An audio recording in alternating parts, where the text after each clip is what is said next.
If you're obsessed with enemies to lovers like I am, you're going to want to hit that subscribe button right now, because today we're diving into the most intense story I've ever created.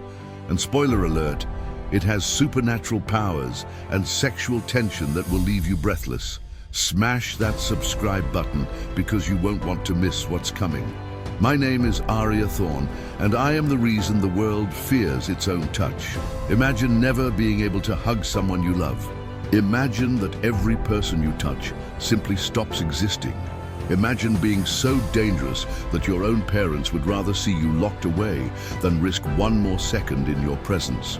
For 387 days, I've lived in white walls and deafening silence, counting ceiling cracks like stars in a sky I'll never see again. They told me it was for everyone's good, that I was an aberration, that love wasn't enough to overcome fear.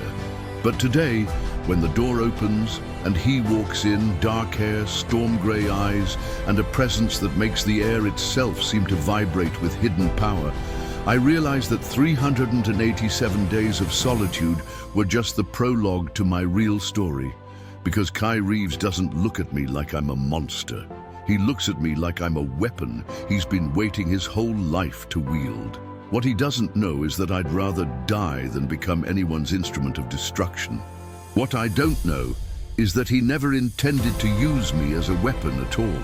This is the story of how we burned the world down and built it back up with our bare hands. The silence in cell block 7 wasn't just quiet. It was the kind of deafening emptiness that crawled under your skin and made a home there. Aria Thorne pressed her back against the cold concrete wall, counting the hairline cracks in the ceiling for the 387th time. Each crack told a story of decay, just like the world outside these sterile white walls. Just like her. Her fingernails had grown long enough to scratch messages into the paint, but what was the point? Who would read the desperate words of a girl whose touch meant death? The asylum staff wore thick gloves when they slid her meals through the slot, their eyes never meeting hers. Even the cockroaches seemed to sense her presence and scurried away before she could accidentally brush against them. The memory hit her like it always did, sudden and merciless. Tommy's laugh echoing through their childhood home, his small hand reaching for hers during a thunderstorm. I'm scared, Aria. The way his smile froze when their skin touched. The way his eyes went blank. The way he simply stopped. Her parents' screams still haunted her dreams, but it was their silence afterward that truly broke her. Monster. The word her mother whispered before they dragged Aria away still burned in her chest like acid. Some days she wondered if her parents were right. Maybe the world was safer with her locked away, counting ceiling cracks and slowly losing her mind. Maybe this was justice, a life sentence for a crime she never meant to commit, but today felt different. Today, the air itself seemed to vibrate with an energy she couldn't name, like the moment before lightning strikes. Something was coming, and every instinct she'd developed in this concrete tomb was screaming that her 387 days of isolation were about to end. The question was, would what came next be salvation or something far more dangerous? The door to cell block 7 hadn't opened in 3 months, not since the incident with Nurse Patterson. So when the heavy steel barrier swung wide with a metallic groan that seemed to shake the very foundations of Aria's world, she knew her life was about to change forever. What she didn't expect was him. Kai Reeves stepped into her cell like he owned not just the room, but the entire broken world beyond it. Dark hair fell across his forehead in a way that suggested he'd been running his hands through it, and those storm-grey eyes swept over her with an intensity that made her skin prickle. But it wasn't his looks that made her breath catch. It was the power radiating from him like heat waves off summer asphalt. Well, well. His voice was smooth as whiskey and twice as dangerous. The infamous Aria Thorne. You're smaller than I expected. He leaned against the doorframe with casual arrogance, but she could see the tension in his shoulders, the way his fingers twitched like he was fighting some internal battle. Tell me, sweetheart, how many people have you killed with those pretty little hands? The question hit her like a physical blow, but she forced herself to meet his gaze. What's it to you? Her voice came out raspier than she'd intended. 387 days of minimal conversation would do that to a person. Come to gawk at the freak show? Sorry to disappoint, but I don't perform on command. Something flickered in his eyes. Surprise? Respect? Before she could analyze it, his expression hardened into something cold and calculating. Actually, I'm here to make you an offer. The regiment has need of someone with your particular talents. You can rot in this cell for the rest of your miserable life, or you can come with me and serve a higher purpose. The word serve made her stomach turn. She'd heard whispers about the regiment from the guards, the military organization that hunted people like her, people they called aberrations. The irony wasn't lost on her that they wanted to use a monster to catch other monsters. And if I refuse? Kai's smile was sharp enough to cut glass. Then I walk out that door, and you never see another human face again. He pushed off from the doorframe, and she caught a glimpse of something that looked almost like regret in his eyes. Choose wisely, Aria. This offer won't come twice. But as he turned to leave, she couldn't shake the feeling that there was more to Kai Reeves than met the eye, and that her choice would determine far more than just her own fate. Wait. The word escaped Aria's lips before she could stop it, and Kai paused in the doorway without turning around. The silence stretched between them like a taut wire, ready to snap at the slightest provocation. She could practically feel his satisfaction radiating through the air, and it made her want to take the word back, just to spite him. Having second thoughts already, he turned slowly, and that infuriating smirk was back in full force. Can't say I blame you. These walls have probably become quite comfortable after more than a year. Stockholm Syndrome and all that. His casual cruelty hit its mark, and she saw him register the flinch she couldn't quite hide. Tell me about this higher purpose, she said, wrapping her arms around herself. The thin asylum gown provided little warmth, but she refused to show weakness in front of this man, who looked at her like she was a weapon to be wielded. What exactly does the regiment want with someone like me? Kai stepped back into the cell, and suddenly the space felt impossibly small. The world ended 3 years ago, sweetheart. While you've been playing house with the cockroaches, aberrations have been crawling out of the woodwork like termites. The regiment maintains order, keeps the normal humans safe from freaks who think their powers make them gods. The casual way he said freaks made her blood boil, but it was the flicker of something, pain, guilt, in his eyes that caught her attention. And you want me to help you hunt them down? People like me? She laughed, but there was no humor in it. That's rich. Use the monster to catch the monsters. Exactly. His voice was flat, emotionless, but his hands clenched into fists at his sides. You kill with a touch. Do you have any idea how valuable that makes you? How many problems you could solve with just a brush of your fingers? The words hit her like physical blows, each one designed to remind her of what she was, what she'd done. But there was something else there, something in the way his jaw tightened when he spoke about her power. Almost like it disgusted him, not her, but what he was asking her to do. What if I said no? She whispered, already knowing the answer, but needing to hear it anyway. Kai's expression softened for just a moment, so briefly she almost missed it. Then you stay here until these walls become your tomb. He moved toward the door again, but this time his steps were slower, more reluctant. The choice is yours, Aria, but choose quickly. My patience has limits. As the door began to swing shut behind him, Aria realized she wasn't just choosing between freedom and captivity. She was choosing between becoming the weapon they wanted her to be, or discovering what Kai Reeves was really hiding behind those storm-grey eyes. I'll go. The words tasted like ash in Aria's mouth, but they were out now, hanging in the air between her and the man who held her fate in his hands. Kai stopped mid-step, his shoulders tensing as if her acceptance had somehow surprised him. When he turned back, his expression was carefully neutral, but she caught the flash of something that looked almost like relief. Smart girl. His voice was steady, professional, but his eyes lingered on her face a moment too long. We leave in 10 minutes. Try not to kill anyone on the way out. Paperwork's a bitch." The joke fell flat, and she saw him wince slightly at his own words. The walk through the asylum corridors was like traveling through a fever dream.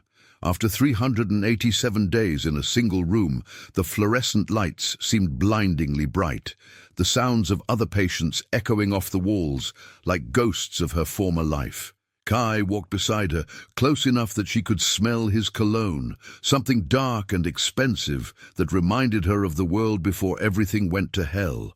"Nervous?" he asked as they approached the exit, and she realized her hands were shaking. Not from fear, but from the overwhelming reality that she was about to step outside for the first time in over a year. The last time she'd seen the sky, it had been blue. Now, according to the whispered conversations of the guards, it was perpetually grey with ash and smoke. "Should I be?" She tried to match his casual tone, but her voice betrayed her. Kai glanced at her, and for a moment his mask slipped completely. The look in his eyes was almost protective. But before she could process it, the doors swung open, and the outside world hit her like a physical force. The sky was indeed grey, but it was the silence that truly shocked her. No birds, no traffic, no sounds of life, just the distant rumble of military vehicles and the whisper of wind through abandoned buildings. The air tasted of smoke and something else, something that made her skin crawl with recognition. Magic, raw, uncontrolled, and everywhere. "Welcome to the new world, sweetheart," Kai said softly, but when she looked at him, she saw something in his expression that contradicted his casual words. He wasn't looking at the destruction with satisfaction or even acceptance. He was looking at it like it broke his heart. And suddenly, Aria began to wonder if Kai Reeves was as much a prisoner of this new world as she was, and if her real enemy wasn't the man standing beside her, but the system they were both trapped within. The regiment compound rose from the wasteland like a steel and concrete monument to humanity's stubborn refusal to die quietly. Razor wire crowned the walls, and guard towers punctuated the perimeter like exclamation points in a sentence written in blood and desperation. As their military transport rumbled through the gates, Aria felt the weight of 100 stairs pressing against the tinted windows. "Home, sweet home," Kai muttered, but there was no warmth in his voice. He'd been quiet during the 2-hour drive, his jaw tight and his fingers drumming an anxious rhythm against his thigh. Now, as they pulled up to the main building, she could see why. Soldiers in regiment uniforms lined the walkway, their faces a mixture of curiosity and barely concealed disgust. "They know what I am," Aria said, and it wasn't a question. The way they looked at her, like she was a rabid dog on a leash, made her skin crawl. She'd thought the asylum was bad, but at least there, the fear had been mixed with pity. Here, there was only cold calculation and the promise of violence if she stepped out of line. "They know what you can do," Kai corrected, climbing out of the vehicle with fluid grace. "There's a difference." He extended his hand to help her down, then seemed to remember what she was, and let it drop. The gesture was so quick, so unconscious, that it hit her harder than any insult could have. Even he couldn't forget what she was, not for a second. The inside of the compound was all harsh angles and military efficiency. Fluorescent lights buzzed overhead, casting everything in the same sickly pallor she remembered from the asylum. Soldiers snapped to attention as Kai passed, their salutes crisp and respectful, but their eyes followed Aria with the wariness of prey animals watching a predator. "Your quarters!" Kai announced, stopping in front of a door marked with a number instead of a name. The room beyond was Spartanly furnished. A narrow bed, a small desk, a mirror that reflected her pale, hollow-eyed face back at her. It was larger than her cell, but somehow felt smaller.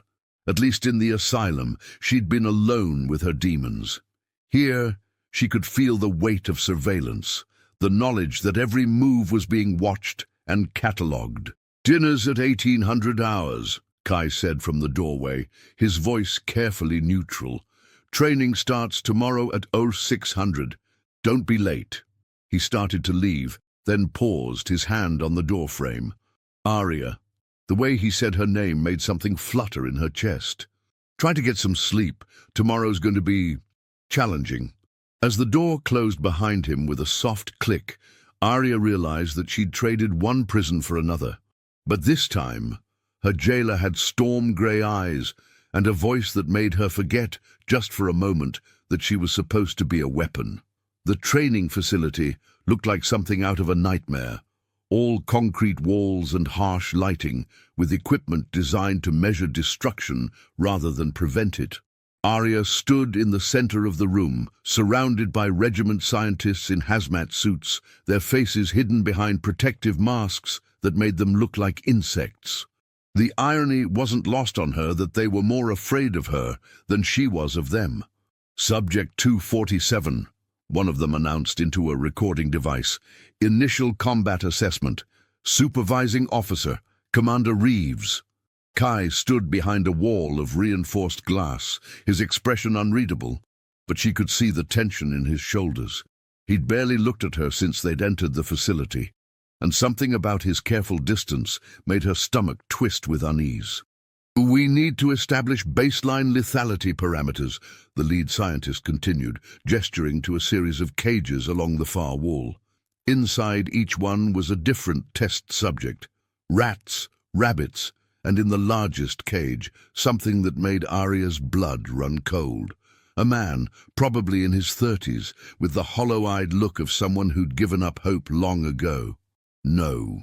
The word came out sharper than she'd intended, echoing off the concrete walls. I'm not killing anyone for your sick experiments. She took a step back, but there was nowhere to go. The room suddenly felt impossibly small, the walls closing in like the jaws of some mechanical beast. Subject 247 is displaying non-compliance, the scientist noted clinically. Commander Reeves, authorization to proceed with coercive measures. All eyes turned to Kai, and Aria saw something flicker across his face. Conflict, maybe even pain, before his expression hardened into military precision. Negative, he said, his voice cutting through the tension like a blade. The subject needs time to acclimate. We'll try a different approach. The scientist started to protest, but one look from Kai silenced him. There was something in that look that spoke of authority earned through violence, and it made Aria wonder just how dangerous the man who'd rescued her really was. Stand down, all of you, Kai ordered, stepping into the room. The scientists scattered like roaches when the lights came on, leaving them alone in the sterile space. For a moment, neither of them spoke, the silence heavy with unspoken words and barely contained emotions. Thank you, Aria whispered. But Kai's expression didn't soften. If anything, he looked angrier than before, his hands clenched into fists at his sides. Don't thank me yet, he said, his voice rough with something that sounded almost like regret. This was just a reprieve, not a pardon. Tomorrow they'll want results, and I might not be able to protect you again. As he walked away, leaving her alone with the empty cages and the lingering scent of fear, Aria realized that Kai Reeves wasn't just her handler. He was fighting a war on two fronts, and she was caught in the crossfire. The nightmares started on her third night at the regiment compound. Not her own. She'd been having those for over a year, but the ones bleeding through the thin walls from the room next door. Kai's room. The first time she heard him cry out in his sleep, she thought she'd imagined it. The second time she pressed her ear to the wall and listened to him fight battles that existed only in his dreams. No, please, I can't. Not again. His voice was raw, broken, nothing like the controlled commander who'd stood behind that glass wall and watched her refuse to kill. This was the voice of a man haunted by choices he couldn't take back, and it made something twist painfully in Aria's chest. She found herself staying awake, listening for the sounds that meant he was trapped in whatever hell his subconscious had created. Sometimes she heard him pacing, his footsteps wearing a path in the floor like a caged animal. Other times there was just silence, the kind of heavy, oppressive quiet that spoke of a man staring at his ceiling and counting his sins instead of sheep. The next morning he looked like he hadn't slept in days. Dark circles shadowed his eyes, and his usually perfect uniform was wrinkled as if he'd fallen asleep in it. But when their eyes met across the mess hall, his expression was as carefully neutral as ever. The mask was back in place, but now she could see the cracks in it. "You look like hell," she said when he approached her table, setting down a tray of food she hadn't asked for. The gesture was so unexpected, so quietly caring, that it caught her completely off guard. "Rough night?" Kai's jaw tightened, and for a moment she thought he might actually answer honestly. Instead, he slid into the seat across from her, his movements careful and controlled. "Eat," he said, nodding toward the untouched meal on her tray. "You've lost weight since you got here, and malnutrition won't help your situation." "My situation?" She raised an eyebrow, but picked up the fork anyway. The food was better than asylum rations, but it still tasted like cardboard. Everything tasted like cardboard when you were slowly dying inside. "You mean being your pet weapon?" Something flickered in his eyes. Hurt, maybe, or anger. "Is that what you think you are?" His voice was quiet, but there was an edge to it that made her look up from her plate. "A weapon?" The question hung between them like a challenge, and Aria found herself studying his face, looking for clues to the man behind the uniform. "Isn't that what you told me, that the regiment needed someone with my particular talents?" She made air quotes with her fingers and saw him flinch slightly at the gesture. "I told you what you needed to hear to get you out of that place," he said, and there was something in his voice that made her breath catch. "What I should have said was that you deserved better than rotting in a cell, counting ceiling cracks until you lost your mind completely." The admission hit her like a physical blow, and she set down her fork with trembling fingers. "Why?" The word came out as barely a whisper. "Why do you care what happens to me?" Kai was quiet for so long she thought he wouldn't answer. When he finally spoke, his voice was rough with exhaustion and something that sounded dangerously close to honesty. "Because I know what it's like to be used as a weapon, and I know what it does to your soul." Udun. As he stood and walked away, leaving her alone with her half-eaten meal and a dozen new questions, Aria realized that Kai Reeves wasn't just her captor or her savior. He was a man carrying secrets that might just destroy them both. The briefing room smelled like stale coffee and broken dreams, its walls lined with maps marked in red ink that looked disturbingly like blood. Aria sat in the back row, hyper-aware of the way the other soldiers avoided her gaze, their discomfort radiating through the air like heat from a fever. At the front of the room, Kai stood with military precision, but she could see the tension in his shoulders, the way his fingers drummed against his thigh. A nervous habit she was beginning to recognize. "Intelligence indicates a group of aberrations has been operating out of the old Riverside district," he announced, his voice carrying the authority of someone accustomed to being obeyed without question. 3 confirmed targets, possibly more. Powers unknown, but they've been disrupting supply lines and causing problems for the civilian population." The way he said problems made Aria's skin crawl. She'd heard enough whispered conversations in the corridors to know that the regiment's definition of problems often meant existing while different. The thought of hunting down people like herself, people who were probably just trying to survive in this broken world, made her stomach turn with revulsion. "Subject 247 will accompany the strike team for field testing," Kai continued, and every head in the room turned to stare at her. She felt like a specimen under a microscope, something to be studied and dissected. Her role will be strictly observational, unless lethal force is required.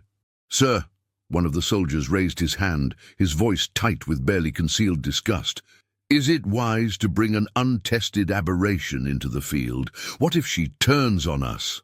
The question hung in the air like a loaded gun, and Aria saw Kai's expression harden into something cold and dangerous. "Are you questioning my judgment, Sergeant?"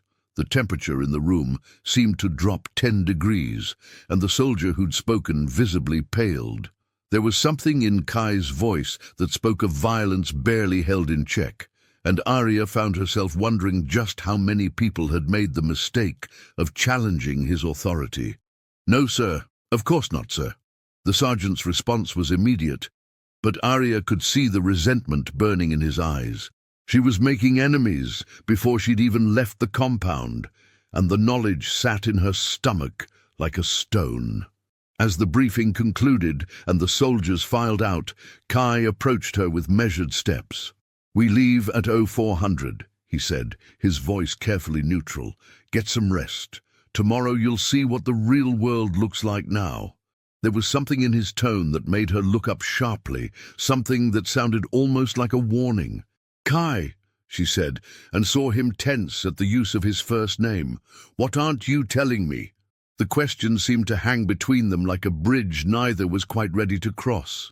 For a moment, his mask slipped completely, and she saw something in his eyes that looked like regret, mixed with determination. "Everything," he said quietly. "I'm not telling you everything." As he walked away, leaving her alone with her fears and a growing certainty that tomorrow would change everything, Aria realized that she was about to discover just how deep Kai Reeves's secrets really went, and whether she was strong enough to survive the truth. The Riverside district looked like God had taken an eraser to the world and forgotten to finish the job.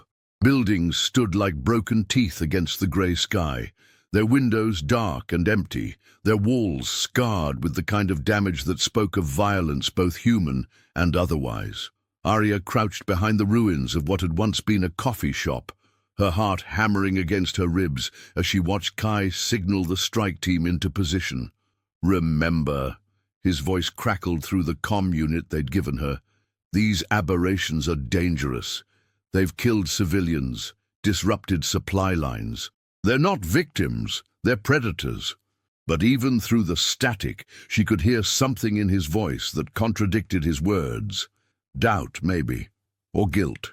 The first target was a girl who couldn't have been older than 16, with wild red hair and eyes that glowed like embers in the dim light. She was huddled in the basement of a collapsed apartment building, surrounded by what looked like a makeshift shelter. Not a predator's lair, a hiding place. A sanctuary for someone who was just as scared and alone as Aria had been in that asylum cell. "Target acquired," one of the soldiers reported, his voice tight with anticipation. "Requesting permission to engage." The words made Aria's blood run cold, because she could see what the soldier couldn't, or chose not to see. The girl wasn't preparing to attack. She was protecting something, her body positioned defensively over a bundle of blankets that moved with the rhythm of shallow breathing. "Negative," Kai's voice cut through the comm like a blade. "We observe first. Gather intelligence." But Aria could see him through her scope, could see the way his hands clenched into fists as he watched the scene unfold. He knew. He knew this wasn't what they'd been told it was. The girl looked up suddenly, her glowing eyes scanning the ruins as if she could sense their presence. When her gaze found Aria's hiding spot, their eyes met across the wasteland, and Aria saw her own story reflected back at her. Fear. Desperation, the bone-deep exhaustion that came from being hunted for something you couldn't control. "She's just a kid," Aria whispered into her comm, but the words felt inadequate. "She's protecting someone. Look at her. She's terrified." The silence that followed her observation was deafening, broken only by the sound of weapons being readied and safeties being disengaged. "Orders are orders."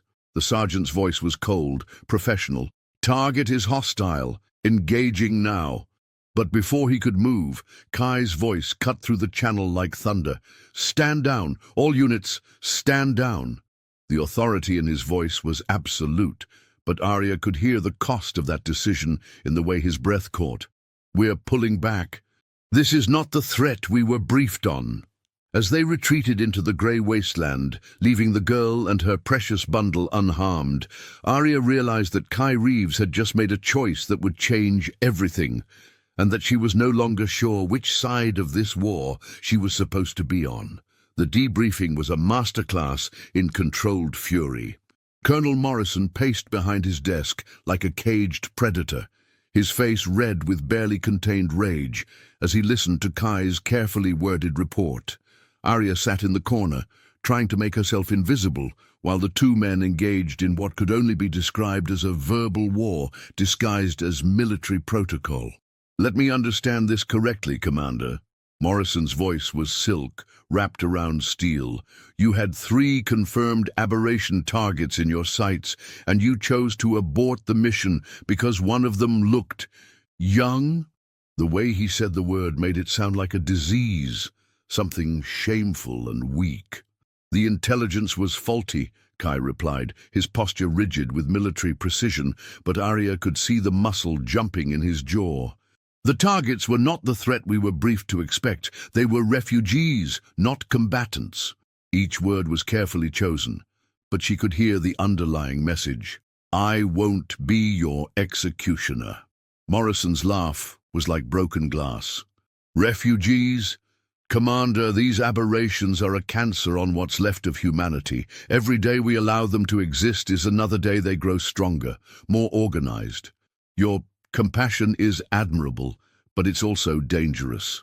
His eyes flicked to Aria, and she felt the weight of his disgust like a physical blow. "Perhaps your judgment has been compromised by your proximity to Subject 247. The temperature in the room seemed to drop 10 degrees, and Aria saw something flicker in Kai's eyes that made her breath catch.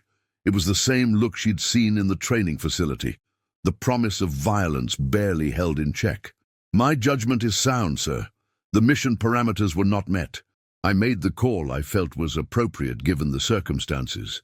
"The call you felt was appropriate," Morrison repeated slowly, as if tasting each word. "How very independent of you, Commander. I trust this won't become a pattern." The threat in his voice was unmistakable, and Aria found herself leaning forward in her chair, every instinct screaming that Kai was in danger. After they were dismissed, Aria followed Kai through the corridors in silence, her mind racing with questions she wasn't sure she was brave enough to ask. It wasn't until they reached the residential wing that she finally found her voice. "Why?" The word came out sharper than she'd intended, echoing off the concrete walls. Kai stopped walking but didn't turn around, his shoulders tense with exhaustion and something that looked like defeat. "Why did you protect them? You could have just let it happen. No one would have questioned you." When he finally turned to face her, the look in his eyes made her heart stutter. It was raw, unguarded, full of a pain so deep she could practically feel it radiating from him like heat. "Because I've seen what happens when good people do nothing," he said quietly. "I've been that person, Aria.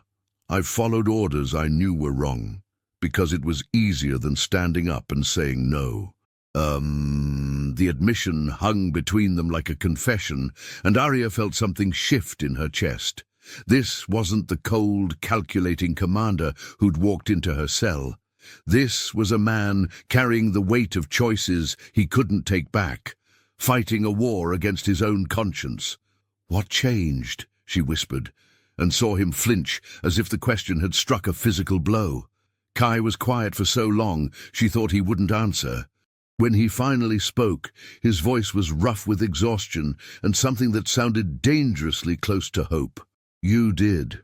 As he walked away, leaving her alone in the corridor with her racing heart and a dozen new questions, Aria realized that Kai Reeves wasn't just protecting those aberrations. He was protecting her, and the cost of that protection might be higher than either of them was prepared to pay. The walls between their rooms might as well have been made of paper for all the privacy they provided. At 0247 hours, Aria found herself pressed against the cold concrete, listening to the sound of Kai pacing in the room next door, back and forth, like a man trying to walk away from his own shadow. The rhythm was hypnotic and heartbreaking all at once. "Can't sleep either." His voice came through the wall, muffled, but clear enough that she could hear the exhaustion weighing down each word. The question caught her off guard. She hadn't realized he knew she was awake, listening to his restless movements like some kind of voyeur of insomnia. Hard to sleep when your neighbor sounds like he's training for a marathon, she replied, surprised by how natural it felt to talk to him through the barrier between them. There was something liberating about having a conversation when you couldn't see the other person's face, couldn't read their expressions or judge their reactions. A soft laugh echoed through the wall, and the pacing stopped. Sorry, I'll try to keep my existential crisis quieter next time. The self-deprecating humor in his voice made something warm unfurl in her chest, a feeling she'd almost forgotten existed. When was the last time someone had made her want to smile? Existential crisis? She shifted position, getting more comfortable against the wall. That's a fancy way of saying you're having second thoughts about your life choices. The silence that followed her words stretched long enough that she wondered if she'd pushed too far, crossed some invisible line that existed between captor and captive. More like third and fourth thoughts, Kai finally admitted, his voice so quiet she had to strain to hear it. Do you ever wonder what your life would have been like if you'd been born normal, if you'd never developed your abilities? The question hit her like a physical blow because it was the same one that haunted her own sleepless nights. Every day, she whispered, and felt tears she hadn't expected burning behind her eyes. I used to imagine growing up, going to college, maybe becoming a teacher like my mom wanted, having a family of my own someday. The words tasted bitter with loss, with all the futures that had died the moment her power manifested. What stopped you from becoming a teacher? Kai's voice was gentle, careful, as if he understood he was walking through a minefield of her deepest regrets. The memory hit her like it always did, sudden and merciless. I killed my little brother when I was 15, she said, the words coming out flat and emotionless, because that was the only way she could say them without breaking apart completely. Tommy was 7. He had a nightmare and crawled into bed with me. I was half asleep, and when he touched my arm, she couldn't finish the sentence, but she didn't need to. The silence from the other side of the wall was deafening, and for a moment she thought she'd finally said something that would make him see her as the monster everyone else did. But when he spoke again, his voice was rough, with an emotion she couldn't name. I can sense magical signatures, he said quietly, and the admission felt like a gift, a secret offered in exchange for her own.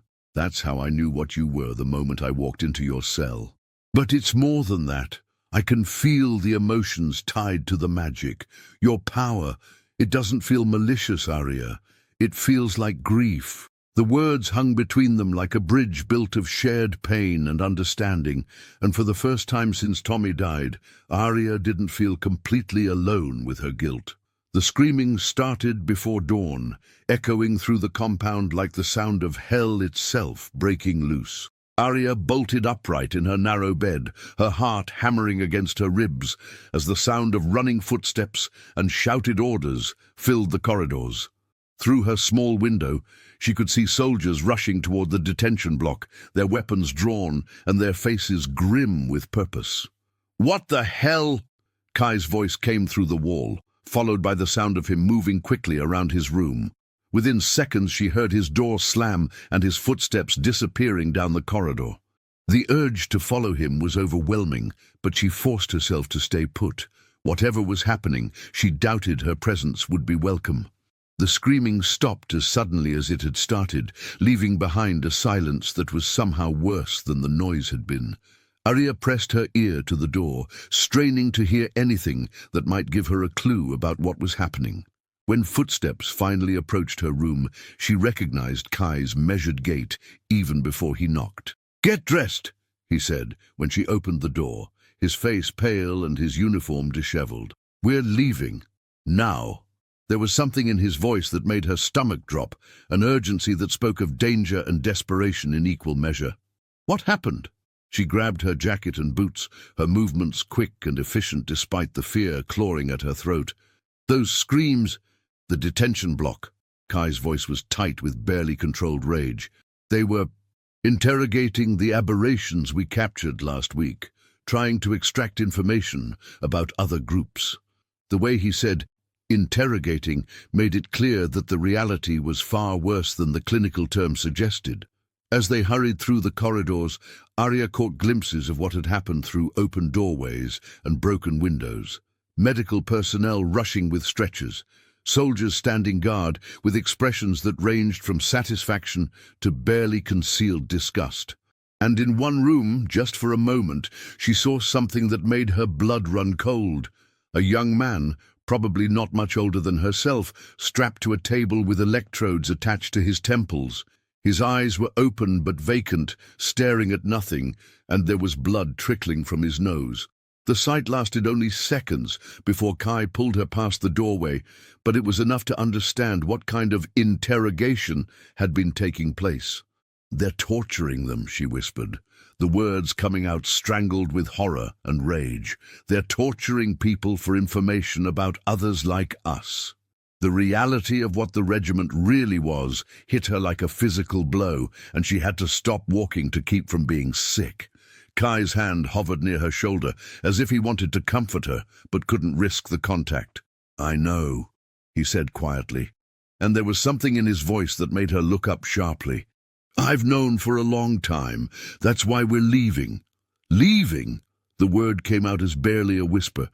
"Kai, if they catch us, they won't."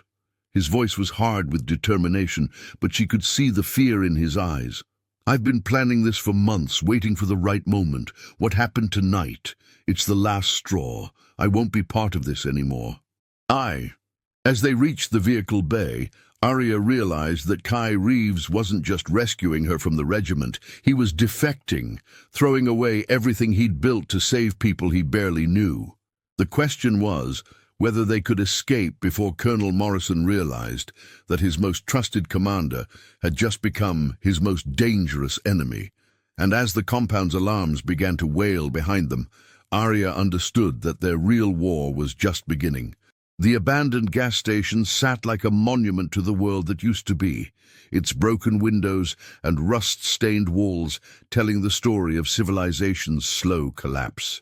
Kai had driven for 3 hours in complete silence, his knuckles white on the steering wheel and his eyes constantly checking the rearview mirror for signs of pursuit. Now, as they sat in the shadow of the crumbling building, the weight of what they'd done seemed to settle over them like a shroud. "So," Aria said, breaking the silence that had stretched between them like a taut wire, "want to tell me what the hell just happened back there?" Her voice was steadier than she felt, but she could see Kai flinch at the question as if it had been a physical blow. He turned off the engine and leaned back in his seat, suddenly looking older than his years. "I've been feeding information to aberration groups for the past 8 months, he said quietly, the words coming out like a confession. Helping them stay ahead of regiment raids, warning them when operations were planned in their areas. The admission hit her like a slap, and she found herself staring at him with a mixture of shock and something that might have been betrayal. "You've been playing both sides," she said, and it wasn't a question. "All this time, while you were pretending to be their perfect soldier, you were actually trying to save lives," Kai interrupted, his voice sharp with defensive anger. "Do you have any idea how many people are alive right now because of the intelligence I provided? How many families escaped before the regiment could tear them apart?" His hands clenched into fists on his thighs, and she could see the cost of his double life written in the lines around his eyes. "And me?" The question came out smaller than she'd intended, but she had to know. Was I just another mission? Another aberration to save? The possibility that everything between them had been calculated, planned, made her feel sick in a way that had nothing to do with the motion of the vehicle. Kai's expression softened, and when he looked at her, she saw something in his eyes that made her breath catch. "No," he said quietly. "You were never just a mission, Aria. You were—" He paused, seeming to struggle with the words. "You were the reason I finally found the courage to stop pretending." The honesty in his voice was like a physical force, and she found herself leaning toward him despite every instinct that told her to maintain her distance. "The torture chamber back there," she said, her voice barely above a whisper. "How long has that been going on?" Too long. The words came out rough with guilt and self-recrimination. I told myself I was gathering intelligence, that I needed to maintain my cover to be effective. But the truth is, I was a coward. I let it happen because stopping it would have meant giving up my position, and I convinced myself that the greater good required sacrifice. What changed? She already knew the answer, but she needed to hear him say it. Kai's smile was sad and self-deprecating. You did. Watching you refuse to kill for them, seeing you choose compassion over compliance. It made me realize that some lines can't be crossed, no matter what the justification. He reached toward her, then stopped himself, his hand falling back to his side. You made me remember who I used to be before the war turned me into someone I didn't recognize. As the sun began to set behind the ruins of the old world, painting the sky in shades of fire and ash, Aria realized that trust wasn't something that could be given or taken. It had to be built, one honest moment at a time. The safe house was hidden in the basement of what had once been a public library, its entrance concealed behind a false wall lined with moldering books. As Kai led her down the narrow stairs, Aria could hear voices echoing from below, hushed conversations that stopped abruptly when their footsteps became audible. The silence that followed was heavy with suspicion and barely concealed fear. "It's okay," Kai called out, his voice carrying the authority of someone accustomed to being trusted. "It's me. I have someone with me, someone who needs our help." But even as he spoke, Aria could hear the uncertainty in his voice, the knowledge that bringing her here was a risk that could endanger everyone in the building. The basement had been transformed into a makeshift command center, with maps covering every available wall surface and communication equipment humming quietly in the corners. But it was the people that caught Aria's attention. A dozen aberrations of various ages, all watching her with expressions that ranged from curiosity to outright hostility. "You brought a regiment asset to our safe house?" The voice belonged to a woman in her 40s, with silver-streaked hair and eyes that burned with the kind of anger that came from losing everything. "Have you lost your mind, Kai? She could be a spy, a plant, anything." "She's not," Kai said firmly, but Aria could see the doubt flickering in some of the faces around them. Aria Thorne was a prisoner, not a soldier. The regiment was using her, just like they've used all of us. His defense of her was immediate and absolute, but she could see the cost of it in the way his shoulders tensed. "The death touch girl," another voice said, and Aria turned to see a young man about her own age studying her with fascination rather than fear. "We heard about you. The regiment's been bragging about their new weapon for weeks." The casual way he mentioned her reputation made her stomach turn with shame and self-loathing. "I never wanted to be anyone's weapon," she said quietly, but her voice carried in the underground space. "I spent over a year in an asylum because my own parents were afraid of what I might do. The regiment didn't save me, they just gave me a different kind of prison." The words came out raw with honesty, and she saw some of the hostility in the room begin to soften. An older man stepped forward, his movements careful and deliberate. "Show us," he said simply, and the room fell silent. "If you're really one of us, show us your power. Let us see what the regiment was so eager to use." The challenge in his voice was unmistakable, but there was something else there too. Understanding, maybe even compassion. Aria looked around the room, taking in the faces of people who had been hunted, tortured, and driven underground for the crime of being different. These were her people, whether she wanted to admit it or not. Slowly, she pulled off one of her gloves and held out her bare hand. "I can't control it," she said, her voice steady despite the fear clawing at her throat. "Anyone I touch with my skin dies. That's why I wear gloves, why I keep my distance. It's not a choice. It's a curse." The admission hung in the air, like a challenge, daring them to judge her for something she'd never asked for. But as she looked around the room and saw understanding replace suspicion in their eyes, Aria realized that for the first time in her life she was surrounded by people who truly understood what it meant to be different. and that maybe, just maybe, she'd finally found where she belonged. The stories came out slowly, shared over cups of bitter coffee and stale rations as the night wore on. Each person in the safe house had a tale of loss and survival, of families torn apart and lives destroyed by fear and prejudice. Aria found herself drawn into their circle, no longer an outsider looking in, but a fellow survivor, sharing the weight of their collective trauma. "I used to be a pediatric nurse," said Elena, the silver-haired woman who'd initially challenged Kai's decision to bring Aria here.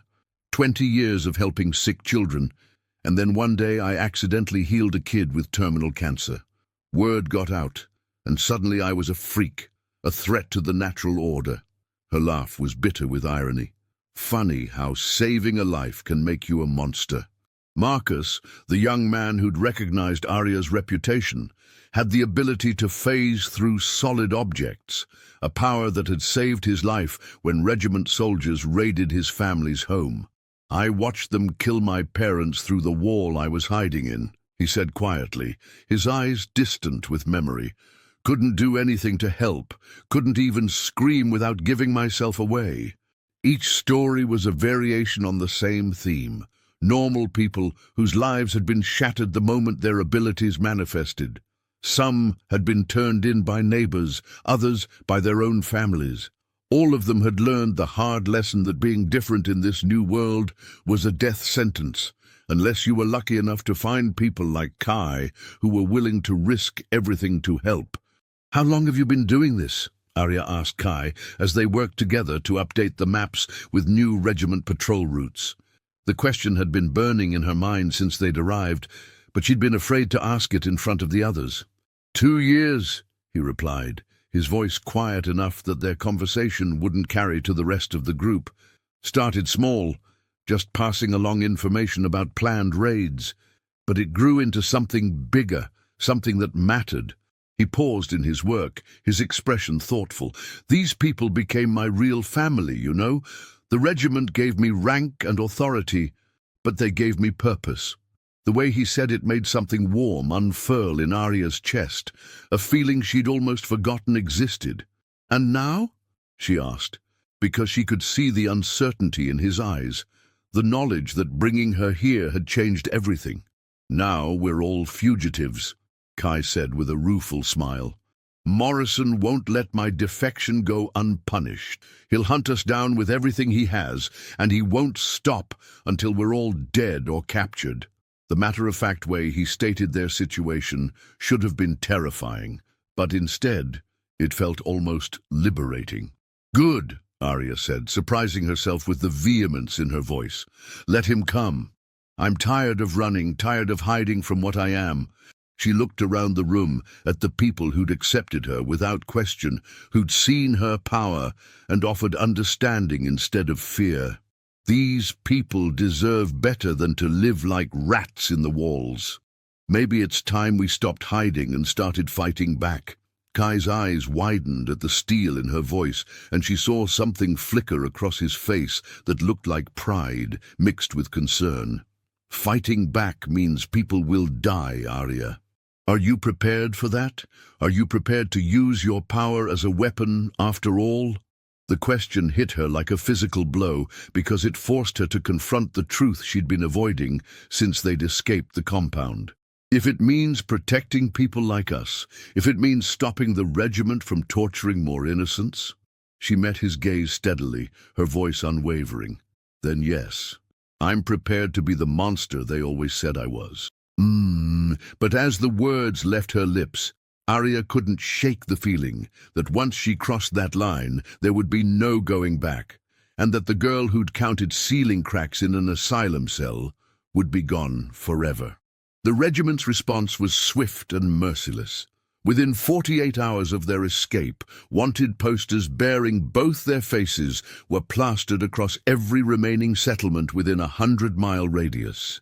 The bounty on Kai's head was substantial. 50,000 credits for the traitor commander, but the price on Aria's was astronomical. 100,000 credits for the aberration who could kill with a touch. "Well," Marcus said with dark humor, as he studied the grainy photographs. "At least we know what we're worth on the open market." But nobody laughed. The numbers represented more than just money. They represented the regiment's desperation to recapture their assets, and the lengths they were willing to go to make an example of defectors. The safe house had become a pressure cooker of tension and barely contained fear. Every sound from the street above made people freeze, hands moving instinctively to weapons that might not be enough if the regiment found them. Sleep came in fitful snatches, interrupted by nightmares and the constant awareness that discovery meant death or worse.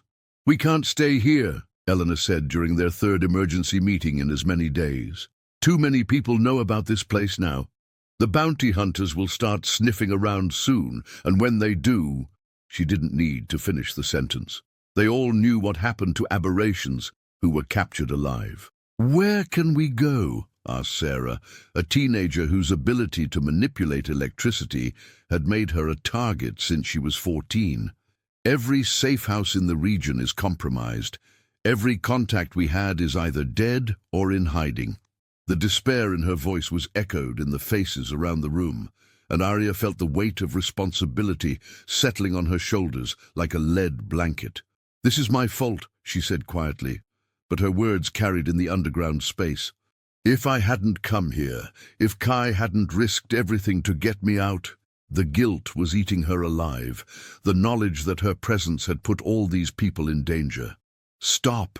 Kai's voice cut through her self-recrimination like a blade. "This was always going to happen.